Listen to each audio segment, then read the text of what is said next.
யாருக்கு அடுத்த ஜென்மம் என்பது கிடையாது அப்படின்னு பார்த்தீங்கன்னா, பொதுவாக ஜாதகத்தில் என்ன சொல்லுவாங்க, லக்னத்திலிருந்து 12ஆம் வீட்டில் கேது இருந்ததுன்னா அவங்களுக்கு அடுத்த ஜென்மா என்பது கிடையாதுன்னு சொல்லுவாங்க. அது ஒரு கான்செப்ட்.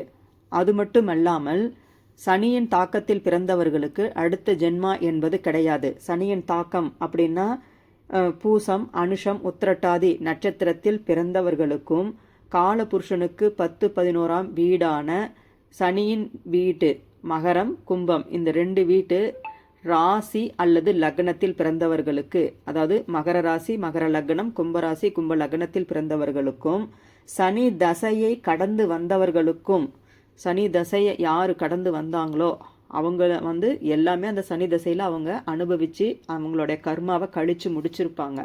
அவங்க ஒன்று. அடுத்தது லக்னத்திலேயே சனி பகவான் அமர்ந்திருந்தால் அவங்களுக்கும் அவங்க இந்த காலகட்டத்தில் வாழும்போதே அவங்களுடைய கர்மாவை அவங்க கழிச்சிருப்பாங்க.